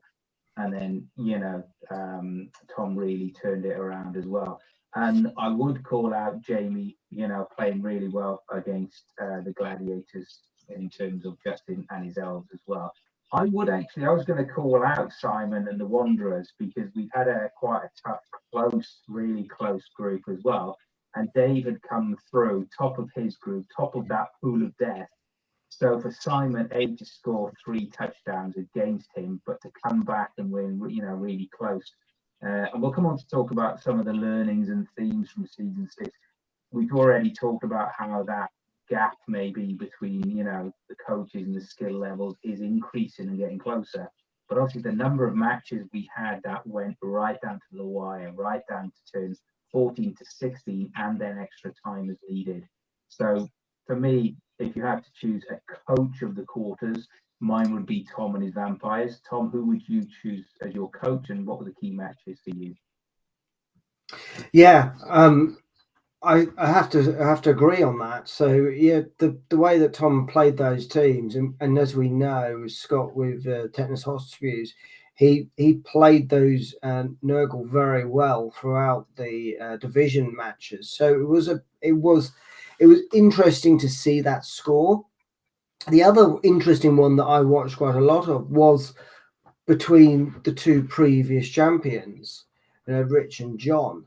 That went up to 22 turns at the end, and it was interesting not only on that basis but also on the choice of inducements, with John taking Deep Root Strong Branch rather than a much more agile, faster player. So he's clearly had different tactics.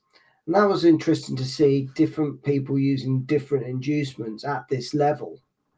Again, the numpties versus OTFC, I was kind of hoping that James would have got at least a point, or at least a touchdown with it, but clearly it wasn't to be.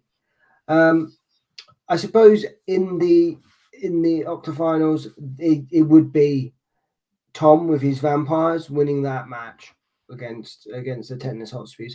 As we know, they've got pedigree. They've always kind of got at least to the semi-finals. So yeah, that was an interesting one. So Chris, you were of the 3 of us, you were the coach who managed to get into the knockout stages. You can afford a little wry smile there, Chris. It's perfectly allowed at this time. I can hear my wife. Not even in the house right now, say, "Oh, look, his dimples are going. He's smug about this." I can hear it. If Emily wants to make a guest appearance, she is more than welcome, and she would qualify for a Bloodbowl mug. But when you looked at that quarterfinal, the octo final draw, then Chris, what was your initial thoughts? A, against the Flumps, and then B, where were the big match? Well, you've mentioned a couple of matches there. You've mentioned Tom and Scott. You've also mentioned then Jamie and Justin in terms of Dwarves versus Elves. So what were your initial reaction playing the Flumps? And then after the round of matches, who was your standout coach of the round? If we weren't live, then right now I'd cut to the point where we do the draw and you hear me go, "No!"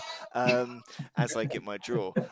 My initial reaction was that I didn't need to prepare because there was no preparation that I could do, because the way that Scott plays is so kind of different and unique. That there's an unpredictability about it that makes it very difficult to prepare for. So I think that was kind of my initial thought on the game. And to give Scott credit in that match, arguably one bad roll on his turn 1 turned the game entirely. So it was very it did come down to kind of quite small margins, and the bad rolls came early on for him, which then made things more difficult for him going forwards. But it was sort of, there was no prep. I couldn't prep for it. I just had to kind of go in and do what I could, which was just about enough. Um, as far as kind of a coach or kind of, if I wanted to, it's difficult. Coach, when you say coach of the round, if I'm thinking who's done the best in this round, I think I would say Tom, just because the Technos Hotspews are again a team that are difficult to kind of prepare against in a way because of all the mutations. There's so many different things to kind of counter. Um, so I'd want to say that if there's a coach that I was kind of most impressed by, I caught various bits of Jamie's games against the elves, and Jamie is kind of, I feel, possibly gone under the radar as a coach that has improved so much over the seasons. You look at his previous two seasons, it was his first time qualifying for playoffs this year, poorer performances in previous seasons, and he he just played I think he just played a really good game. If Justin is still here, any comment that he has on sort of how Jamie kind of managed that game, but I was almost caught off guard, sort of looking around and seeing that Jamie was just very composed, knew what he was doing, and was kind of quite calm and didn't feel like he was stressed by the situation. It just felt like he was playing his game and his game worked. And I think if there's a coach I was most impressed by, um, I think I would give that to Jamie. So Jamie, nothing official, no prizes apart from the the thanks from the ADBBL live people and our Witterings. But yeah, congratulations on that Coach of the Round award. You win nothing apart from our undying love and gratitude. Okay, takes us on to the quarterfinals. So let's stick with Jamie. If we're going to celebrate, we'll commiserate with equal vigor. Um, Jamie against Elliot, dwarf on dwarf action. Tom, did you think it would be anything else than an Elliot roll on this one? I've played Elliot in the previous season. I haven't played Jamie, so I didn't know what it was like. However, Jamie was coming out all guns blazing with a lot of things such as like the death roller, and also scoring first in turn 6. Um, sorry, turn 8. So it was an interesting game to see. Um, but again, knowing how Elliot plays those dwarfs, in my mind, it was unfortunately a foregone conclusion. He's such a strong player with those dwarfs. I feel that if Elliot was a darts player, he'd be like his name would be like the inevitable or something like that. You know, it just felt in the season. I mean, if you look at those, 2-0, 2-1, 2-1. Guess what? Yeah, 2-1. Anyway, we'll come on to those rounds shortly. So Elliot's going through, Elliot the inevitable, powering his way through to the quarterfinals. And then you had former champion, Mr. Rich with the Rams, with the GOAT himself, herself, itself, Nanny, coming through as well to play Tom. So Tom's come through one difficult match as well into the next one. We've got the bit of the family rivalry in there just to, give the Sopranos a run for the money. Chris, what were your thoughts here? Vampires versus the Rams versus the Ghosts. What did you think on this one? This game was gripping. It was so interesting to see the way it was kind of flipping and bouncing one way to another. It was very, very tight. I believe it went to extra time. Yeah, it went to extra time. Yeah. It was very, very close, and I don't. I think Rich is one of those coaches sort of in the category of sort of you do fear them to a degree. I've been knocked out by leagues by him twice. I've seen the way that he can demolish teams. Um, he's got a style of play that can just shut you down. He can shut teams down. He knows how to position well. He knows when to pull a trigger to get into a position where you just can't touch him, and he does it incredibly. So Tom. I think Tom again. Tom's come off the back of a very difficult game against the Hotspurs, come into this game against another very difficult opponent and a very difficult team that's it's their third season, the Riotous Rams, and he's done an incredible job to keep the momentum and kind of keep the pressure on, and manage to get that touchdown that won him the game in extra time. Um, and it's very impressive. If anyone had the most difficult run to get to the point that they did, Tom had such a difficult run to get as far as he did in this competition. And I think if I'm picking out a coach of the round, again, I think I am. There's no question I'm giving this one to Tom, because I think it's the most. I think not that it was a surprise. It wasn't. I wouldn't say it was a surprising result. I would say it's an impressive result. I think that's kind of more how I'm feeling on that one. So, yeah, he did incredibly. So we talked about Tom there. He actually came on the podcast the week after that match. So obviously, once again, Tom, we can only apologise for putting the mockers on you. Um, One of the things though that Tom talked, and we talked about this, is that winning the toss, and when you're receiving into extra time as well. And we saw it a few times this match. Tom, is that something you think, if you look at Tom and his performance in the quarterfinals and the semis, do you think that was just that fine margin difference between both teams on this occasion? Yeah, I think so. As you guys already say, it's one of the most interactive matches on tour play. The amount of injuries, deaths, completions, touchdowns, it's all got it. It's got it all there with this particular one. And when you're setting each other up, it's interesting to see that even the two teams were quite evenly matched. There was only 70k difference, which, yes, you say, okay, that's quite a lot. That isn't a lot with these two teams.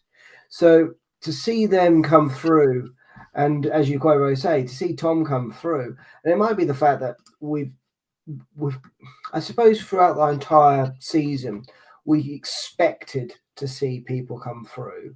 We expected people to win. So the fact that we had the division of death, so to speak, which kind of thinned out a lot of those assumptions that they would be in the quarters or the semis, has made it a really interesting season, I have to say. And like I say, hats off to Tom with the getting through and beating Rich on those Rises Rams, because they are one of those teams which almost people come fearful of playing against them. You know, it's almost playing the All Blacks or playing Manchester City, so to speak.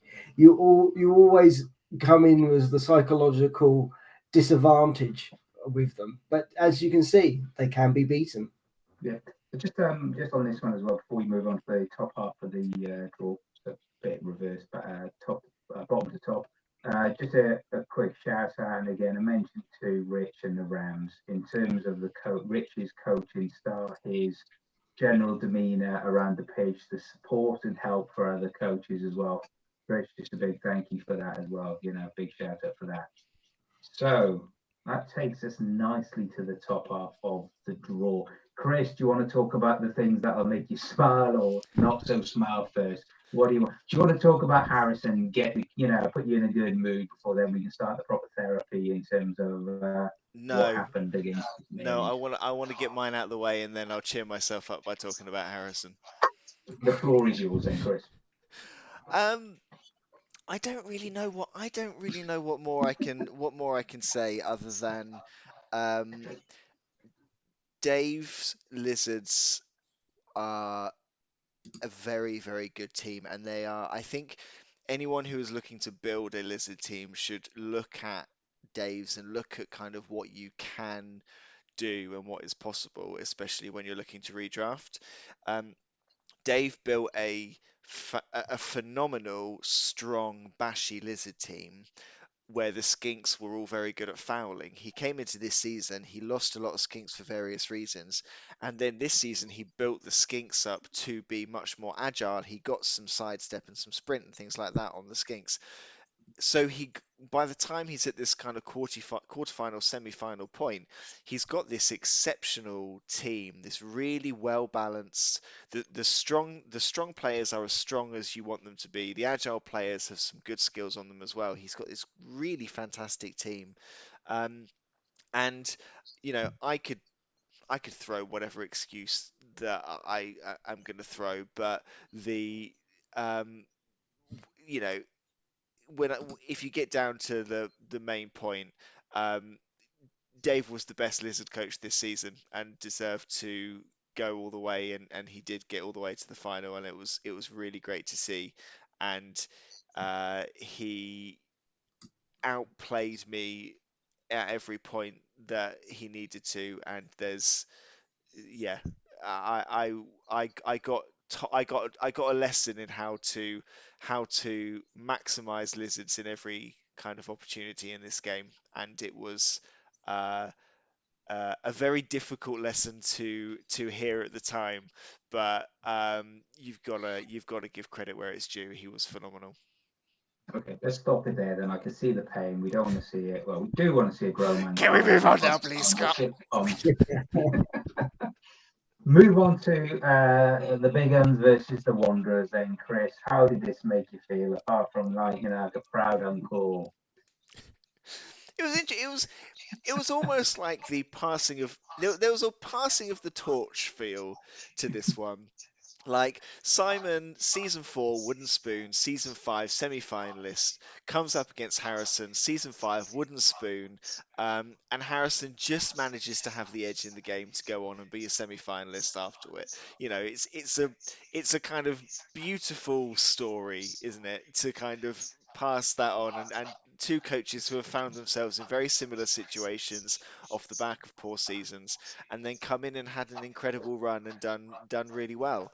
And I was really glad to see Harrison get through because he is a great coach. He has had terrible luck in the past, and he's found a team this season that has worked really well for him.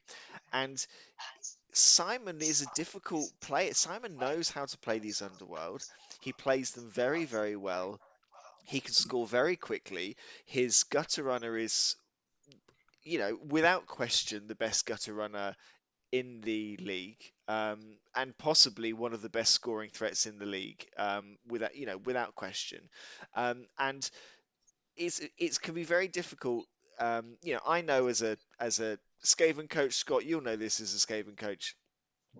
You can score very quickly. You can Yep. punish teams when things go badly. So when you're facing someone who's got that ability, you've got to put everything in place to make sure that not only you've got to try not to fail, obviously, but when you do flat fail, you've got to make sure you've put everything in place to make sure you can't get punished. So a high scoring game, not a surprise, I don't think. Very impressive for 3 touchdowns from the Orcs, but that was what a touchdown a half because it went to extra time this game. Um, and yeah, I think Harrison had to put in a very good, a very kind of measured, sensible performance, which he did. Simon, credit to him for throwing everything at it and just sort of not quite having enough today. But credit to Simon as well for the fact that last season he made semi-finals. Before that, he had a terrible season. The season before that, he had a terrible season as well. He's really turned his kind of. He's got on top of some consist. He's got some consistency behind him. Got on top of some things that maybe were letting him down, and is now someone who I think he's someone that if you get in your group, there's the experience that he's got now that will make him a threat to any group he ends up in next season. Okay. Stick with the top half of the draw. Semi-final one then, even if it was reversed to this. Dave and the Scale Marys, Harrison and the Big Uns. Tom, when you looked at this then, so Scale Marys coming into it, had good results in the league, good result, and that big result, shall we say, slight upset against Mr. Co and the Ducks. Harrison coming through as well, improving round on round. What were your thoughts in terms of when you look at this result? Yes, it was a close result. Was it what was expected? What's your take on this one? Well, this was an interesting one because, again, just like the decision I was wondering about with John and Rich with their inducement, the Buffalo Biggins had a lot of inducement money, and they put it all on one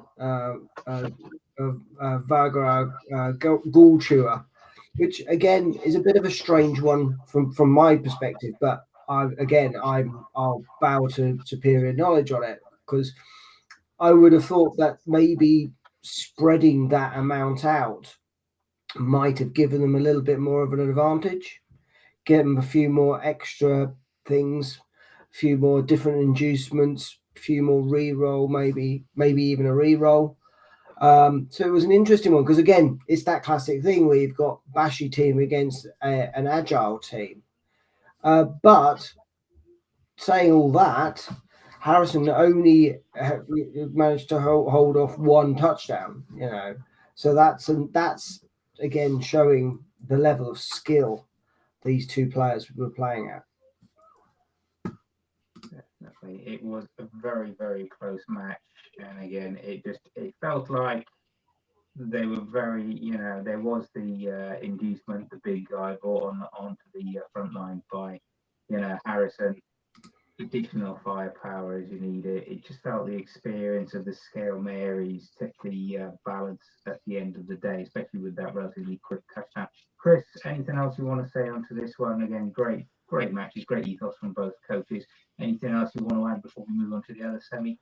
I think with this one, I think going into it, my head said Dave and my heart said Harrison, and I was really pleased that it was so tight. Um, I didn't want neither of these coaches deserved to go out in any kind of walkover. They'd both done so well to get here and played so well and built such good teams. So I was glad to see it was a tight result. And yeah, very little to separate them, which I don't think was surprising. I think they both kind of knew what they were facing and were able to get themselves in a strong position. Um, and Harrison should be incredibly pleased with getting to the semi-finals, and we'll look at the third place game in a bit. But yeah, incredibly pleased to get that far. And this is only we should remember this is only Dave's second season as well. So he's brought a team, built them up in one season, brought them into a second, and made it all the way to the final in season two. That's incredible. That's so good because I think you can do a lot of practice. I know that Dave plays a lot online, but it is different when you're at the table and you're opposite someone. I think there is a difference in it. So for it to have only taken him 2 seasons to get to a point where he is force that can get to a final, it's very impressive. So a huge well done for that. Talking of forces getting to finals, not quite the immovable object, but against the unstoppable force.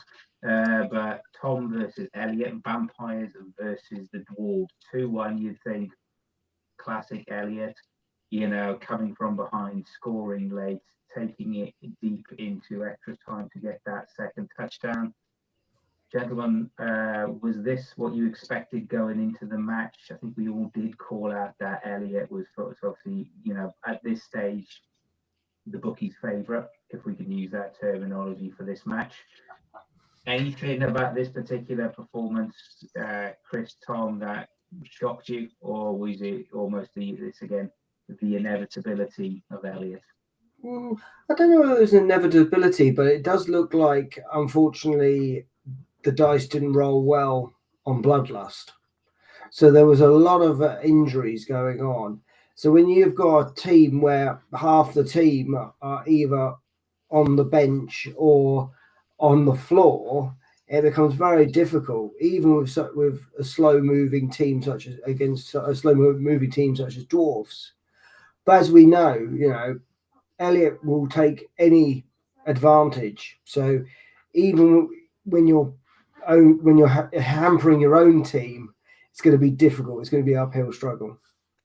I think it's there were a few really interesting things in this game. I think Tom's dice failed him at every point where it was really key. I think when you watched the game through, at the points where he really just needed something to go his way, the dice failed him. Um, Especially as the game got later and later on, he was having to kind of throw more things, do more things, try more kind of plays, and it was just at the point where he just needed that bit of luck, and most of the time it was just not rolling a one. It wasn't like we're not talking about 50-50 dice rolls here. And he didn't get them, and it was quite tough to watch, because I think you could also, and this has happened to me certainly this season and definitely in previous seasons, you could see the frustration getting to Tom.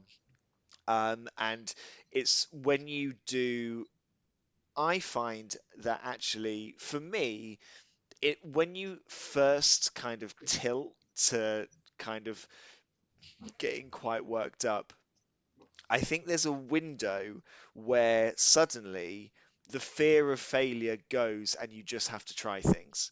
And there's a window where then you can recover because those things will work. But if they don't, it's very you can just kind of go. And I know as well. Tom and Elliot are related, and Phil's still on the stream. Um, I can safely tell you that if I'm in a competitive fixture against Phil and I'm losing, I will tilt quicker than anyone else in the league, and that's just because you want to beat them. I wouldn't be surprised if Phil had the same opinion, that losing to me feels worse than losing to someone else. So I think there was that. Whether either of them felt it, I wonder whether there was that kind of additional pressure on this fixture, that it was gonna be kind of, whoever lost, it was gonna be it was gonna be more painful whoever lost. It was gonna be even better whoever won, and all of that mixed together to make such a close game that really really, really kind of, it was a fantastic semi-final. It was a proper blockbuster semi-final. It was fantastic to watch. You really felt for Tom, but you also looked at Elliot's game and you went, Elliot needs a trophy. Elliot needs something. He's such a strong coach. It's just a matter of time, and he got through to a second final, and deservedly so. It was only 2 weeks ago then we were having the review of the third, fourth place playoff and the final. So it's not quite up on the screen, but in terms of that third place playoff. So Vampires and Tom, obviously bragging rights, but family bragging rights, as we said, just gone to Elliot. Playing up against Harrison, who I believe the week before in a friendly they'd drawn 2-2. If you got that match up there, there you go. Thank you, Chris. So 2-1 then in terms of the win to the Buffalo Big Guns. Again, apologies because I think we did call out Tom on this one as winner, or certainly I did. So again, once again, Tom, apologies for putting the mockers on you. Phil, if we're talking just while we talk a moment there about sibling rivalry, bring it in capital letters. So once again, you have his undying love and affection, I'm sure there, Chris. Chris won't tilt easily. I'll confirm this when my flings play him. Absolutely, Justin. So it's all in the name of science, sociology, and chemistry in one as well. Has this now So turned into how can we test Chris's patience in the world of Blood Bowl? Like, where's the unintentionally, where's the yes, but I line? definitely, Where's the line where Chris tilts? Is that now that is I, that now what we're trying? I think we've definitely established there is a need to explore this further, Chris. And I feel that when you play Justin and his flings, I think that'll be our base measurement. So I Yeah. think that'll always be a good standard to start with as well, and we Do you can know work what's from there. before we go into these games? Actually, do you know what I find very interesting? And I don't know whether anyone else feels this as well. I think I am less. I think depending if I've got a crowd, and that's not if I'm on the stream, that's if there's people in the store. Depending who the crowd are, I am less likely to tilt because I think I was close to tilting in a game at the weekend, and my crowd was Elliot, and I think it stopped me tilting. I think it stopped me.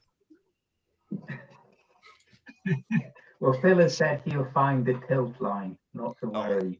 you So know he maybe will. if you want to use this as a platform to talk about any insecurities you might have in your lifestyle, we are all open as fellowship and a friendship here, Chris. So, you know, if you do want it, the floor is yours. Or if you want to hold on to that for another time, you can Let's give go us to your third thoughts place, on the shall we? third Let's ball. go to Yeah, third place indeed. playoff.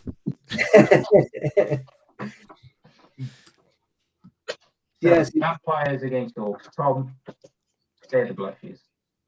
Yeah. So again, it's a classic kind of one where orcs had obviously played several times against vampires, so got the kind of crib sheet on how to play against them, and it looked like again it looked an interesting one.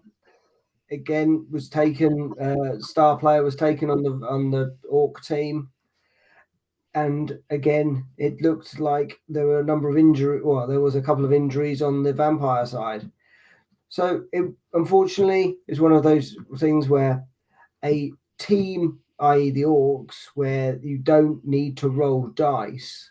I've heard when I played orcs previously, and all I was told was you don't need to be very forceful. Just need to stick your team. You just need to base the other players because then it just forces them to roll dice. And as I said many times with vampires, that's one thing you have to do anyway. So if you just increase the dice rolls, you increase the odds of them doing a turnover. So I assume that might have been the case in this scenario. It's as It if you looks read the like chat there, Tom, as well, because Tom, the other Tom, obviously Tom Hunt's the King of the Vampire coaches this season. He actually says he got 6 double skulls in that playoff match, and he says, "I don't mean like a skull and both down. I mean actual double skulls." He says he thinks the Vamps were demotivated after the semi-final. We're already starting to touch upon the psychology of the players. it's interesting Chris, though. what's your Like if Tom's had six double skulls in that that third place playoff game, um, I I would argue that purely on the kind of that fact alone, taking it to the last turn in extra time, having had six double skulls as the game goes on, that's impressive, right? Like Yeah, because six double like most to me, someone says to me I rolled six double skulls, you're expecting them to have comfortably lost that game, you know, possibly, and he's taken it to the very last. I think so. I think that kind of shows maybe what he can do in the face of that kind of those difficult dice rolls. I think uh, both a credit to both Tom and Harrison, and actually to Elliot and Dave as well. On finals day, the stream is up there if anyone wants to watch the final. We were set up in shop. We had people looking at monitors and seeing what was going on the games, and we dragged Tom and Elliot and Harrison and Dave over before the game, at halftime, and after the game. At every point we could, we dragged them over to kind of have a chat with them, and um, it was it was so nice. It was so friendly. Everyone was clearly enjoying themselves while also really wanting to win, but also enjoying ourselves, happy to chat with us about what was going on. Um, I I possibly couldn't have asked for a better Final Four, I think, of coaches. So from a perspective of us lot sat here and doing the streams and all that sort of stuff, I was so grateful to the four of them. They were absolutely fantastic. Um, Elliot suggesting that there should be ADBBL Thursday therapy. I think that's probably that's that's probably something we could organise. I'll definitely be there. Um, so should we potter on up to the final? Yep.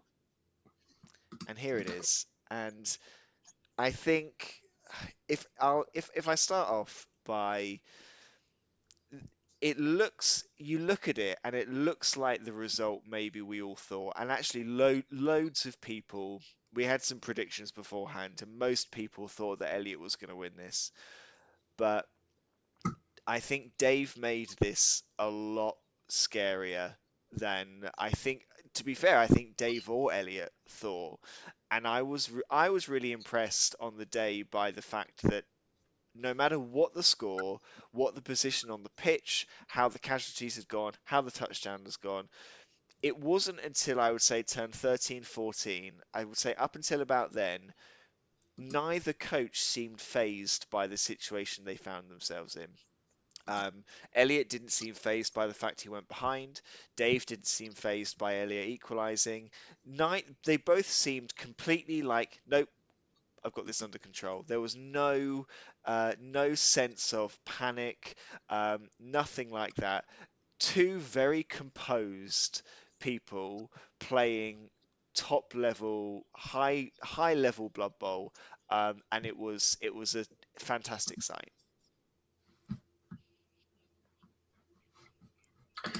Yeah, I'd have to agree on that. It sounded like it was an amazing match. Both coaches have been playing exceptionally, as we've just talked about throughout the entire season. So it's an interesting um, setup, as I say. It's agile versus bashy, but again, the numpties seem to be that team now. You know, one of those elite teams that people kind of, when they go up against them, it gets in their heads. I think it's like we refer to the dwarves as kind of the bashy team here, but he's got that runner, which has got movement 7 now. It's got dodge and block and sidestep. It's I think w- we're almost doing him a disservice by calling him a bashy team at this point. He's managed to get them to Yeah. he can score quicker than, he's up there with the number of touchdowns he's had over the course of 2 seasons. He scores comfortably, regularly scoring 2 touchdowns in a half. He's kind of, I think, maybe Scott, do you think that maybe works to his advantage a bit, that you see dwarfs on the bit of paper in front of you and you think it's going to be bashy, and then actually he's built this team that has the ability to throw you off, run round, dodge out of the way, and all of this stuff. And do you think that throws people off? I think that's a very good observation. I think if you've seen Elliot's development over the course of this season, it's a definite one. We've seen him, and again, Phil, apologies for mentioning this several times over. And Phil, you can take it as it says in chat that if you hadn't given Elliot the victory of 6-0, he wouldn't have had the SPP to maintain the momentum and ultimately win the season. So, you are the best of Elliot's victims. But I think Elliot has shown several things this season. We talked about his game management, and that's so important from a Blood Bowl perspective. The final, there was no panic. It was just, this is control. This is what I'm expecting to go behind, therefore, but I'm going to come through it. And yes, he has, skilled up his players. With a double rush, that's 9 squares of movement for that one dwarf. I think he's got another movement of a couple of movement sixes in there as well. That's human level. Suddenly, 7 with a 2, 7 is Elf and Skaven linesman in terms of movement. So it's starting to push the dwarves into, not just that classical, suddenly there's a big cage and we're going to plod forward, one step at a time. It does give him so many more options as well. I think a shout out to both coaches. We, given them, and rightly so, a lot of plaudits tonight. They've done a phenomenal job as well. Justin called out in chat that he has done well in other tournaments like the Suffolk Subterranean. Elliot's had a fantastic, built on last season. So plaudits to them both as well. And I think, Elliot's been a fantastic winner. Both have done exceptionally well in terms of promoting themselves and promoting the ADBBL. I'll wipe a tear now because it's been so long. No, it's I think Elliot. I don't think Elliot was a surprise finalist. I think Dave, Dave sort of became less and less of a surprise finalist the further he went on in the competition, and they played a game of they played great Blood Bowl with two really well developed teams. It is. It's a great advert for it's a great advert for our for the league for the ADBBL. I think um, you've got Elliot who's been in the ADBBL longer than Dave has, but you've got two people who have come in, have enjoyed their games, have played well, have built up teams, and have become kind of forces to be reckoned with. And you look at some of the coaches who didn't make it as far as them, and you look at kind of the NAF accolades that they've got and various rankings and things like that, and it highlights the level of skill that we've got in our league. And I think everyone, no matter at what point you kind of made it in the season, I think everybody should take away the fact that we I think in the ADBBL we've got a level of kind of quality of coach that is up at the top. I think you'll find many leagues around the country who do not have the quality of coach that we've got. And I think Just everyone should kind of remember that in no matter how far you get, the better coaches that you play against, the better you'll do. And I think that's why coaches develop so quickly as well, because everybody is playing against people who are at such a high level that everybody is growing so quickly, and the level is just getting bigger and bigger. And it's a testament to these guys who made it to the final. It's a testament to everyone who plays in the league, to be able to grow so quickly. It's so good to see. agree. And just to put the numbers on that, Chris, just looking at our 4 semi-finalists there as well. In terms of, I know it's tour play and whatever you believe about the pros and cons of tour play, but it is a benchmark. Elliot is 4th in the UK for his dwarves as well, so he's 4th for that. Dave is 17th for his lizards. Elliot, again, don't forget this is his first season, but 51st for the orcs as well, and Tom 15th for the vampires. So again, it just shows the quality and the that we've got. So if you are new into the ADBBL, if you know someone who's thinking of joining, who wants to enjoy the game with a good environment, a good community, and you will learn, and you will learn in the right way as well. What better endorsement can we ask for that league, gentlemen? There it is in black and white. Well, we'll take a. I'm actually going to say we won't take a look at the honours board. No, we will take a look at the honours board. Actually, we will take a look at the honours board. I'm going to hand over to you guys to go through some of the honours that we've got here. And something that I'm immediately noticing is that we've done the league admin to make sure the teams are able to be redraft. That does mean that some of the accolades, such as the most valued team, looks a bit skewed because people have started to play with them. So it now looks like Elliot is the most valued team, followed by the Gentleman's Collective, whose value is 325k. So that one is to be taken with a pinch of salt. But guys, is there anything in these kind of honors lists in the accolades that is jumping out to you? Tom, do you want to go first? Put you on the spot. Well, clearly the numpties are top of the majority of them. There's a lot of previous winners at the top. So, for example, the most experienced, it's Rich.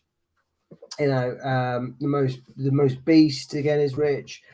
So you're getting a kind of repetition. However, as you go further down and look at some of them, you get some nice fun ones. So like the most dirty player, it was Flumps. But equally, the Flumps are also the second most sent off kind of scenario. So it balanced it out. We've also got the Flumps again as most interceptions. And then you've got the best run, and the best run does kind of show you who was there, you know, who was there at the top. So you've got the Numpties, Scale Marys, Riotous Rams, the Castlevanian Bloodthirsters. Oh, and there's the Blighty Ducks there as well. Yeah, see, you can see that there's been some good and positive sides Did I to make it. it into a top 5? Which top 5 did I make it into? Best run, Best run for 4 in a row. Yeah. Ah, well, that's not one to brag about, is it? I remember the glory days of season 4. I was up on all of these boards. Well, I made it into second place in one of them. It just so happens to be the worst run, but I think that on that side of it, even though Tourplay does say the worst run and we can see the wooden spoon, I think it's a testament to the league.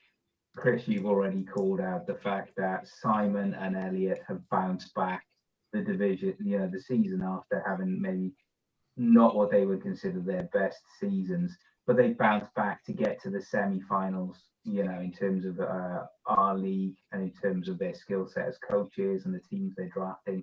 So I think to Jane, obviously Tom, yourself, to Sam, to Harry, and to Nick as well. Guys, one season, can lead into one not so great season can lead into a great season. We have the community, if you're friendlies, if you want support, if there's anything you do to try out new formations or team rosters, you only have to ask and the teams will help us there. So, it is all there for everybody ready for season 7. So, we won't. I'm not going to spend. I don't want to spend too much time on honors purely because we've got the Cheers to Nuffle. So anyone who's not aware who has missed it, on the 7th of April at 5 o'clock when the shops closes on the Sunday afternoon, the shop will stay open for Blood Bowl coaches to come along. We'll do some prize giving for some trophies and things like that for the various accolades and awards that people have won throughout the season. So if that's not in your diary already, make a note of that. Come along and we'll have a little celebration to kind of sign off on season 6. There at that day as well, we'll be able to give you a bit more information on season 7. We've got various things and thoughts up in the air on that, and we'll be able to bring you more details on that then. I'm not going to give anything away right now because we've still got a few things to finalize. But from that point onwards, we'll hopefully be able to bring you a lot more detail on what's going to happen in season 7, which we say this every year, but it's again looking like it's going to be our biggest and best one yet as well. Something that I'll post this up probably tomorrow morning, but to make people aware of, is that we had a request last season for there to be some awards that were voted for by the coaches. So not just the ones that Tour Play decides or that the final standings decides, but other awards that we wanted everyone to be able to vote on and give their opinion on. So we do have a couple of those which I'll be able to tell you about now. First one is best end zone. Obviously, most of us have got 3D printed end zones, which have been up on the board in the shop. I think they're still up in the shop. We'll make sure that they're nice and readily visible if you need to go in and have a little reminder of them. Want you to vote for who has kind of done theirs the best, who has painted theirs the best. I think it's probably more a case of kind of paint jobs and things like that rather than because they're all printed in similar ways, but whichever one you think is the best end zone, you can vote for that award. Secondly, we've got the coach's coach of the season. We want you to vote for the coach that you think was. I think when we're saying best coach here, we're looking at the coach that you think maybe brought the most to the season, but also maybe contributed to you. We've had loads of really helpful coaches who help people out, happy to kind of give guidance on things. So, someone who's a good point of support, a coach that you want to kind of give that accolade to, we've got that as well. Third coach, which kind of toyed with the name of this one a little bit as to kind of what we would call it. But I think we've got coaches who have kind of built up to the point that they are that they it doesn't matter what kind of team they bring, there's kind of an aura of fear around them. And it comes from a place of kind of how impressive they have been in the past and what they're able to do with whatever team is put in front of them. I'm currently calling it Scariest Coach, but we might rename that to make something to sound a bit different. But yeah, the team, the coach that you would sort of have the most anticipation of facing based on their kind of performances and accolades that they've got. So those are the three that we've got. We'll post them up so that you can see them. Voting wise, if you could send a direct message to myself, so you can do that, or you should be able to do that on possibly on Facebook. You can do it on the Discord server as well. I'll gather all of those votes, and you can vote once per category, and you can't vote for yourself either. And we will get those together to see who wins those awards. Other things to mention, I'm sure there's more things to mention. From a Blood Bowl Live perspective, I'm sure Scott and Tom will join me in just sending out a huge thank you to everybody who has joined us on a stream, watched a stream, commented in the chat, whether whatever you've done, whatever contribution you've given. These roundups have been so much. I mean, I can comfortably say these roundups have been so much more enjoyable that I've had Tom and Scott with me. So a huge thank you to those two. It's the joy of my Monday night to actually be able to sit here and talk to other people. You guys have been great, and everyone who's contributed has really made this a great sort of. We've really kind of built on last season, and I think we're building to something really good.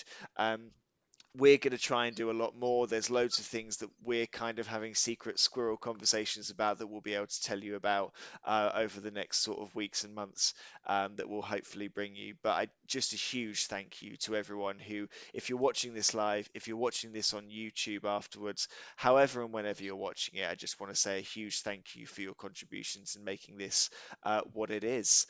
I think that's all of the verbal diarrhea that I've got to kind of finish us off with. So I guess I'll hand over to you guys. Tom, I'll start with you. Final comments on this last season that we've had. Yeah, I just want to echo what you've just said. It's been an absolutely fantastic season. Everyone has given it 100%. There's been some kind of highs and lows. There's been some upsets. There's been all sorts of drama going on, but it's all been in a positive way. And it's so great to see a new champion being crowned as well. So it's just there's such an encouraging group of people. And I know we talked about the standard of how much people have got with Blood Bowl, but the other nice thing I've found with it is how friendly and accepting the divisions and the teams have been. You know, it doesn't matter if you're brand new to it. It doesn't matter if you've been playing somewhere else or you've been playing constantly. Everyone is treated the same. Everyone's there just to have a good time and have fun. So thank you all for that. That's been great. Scott.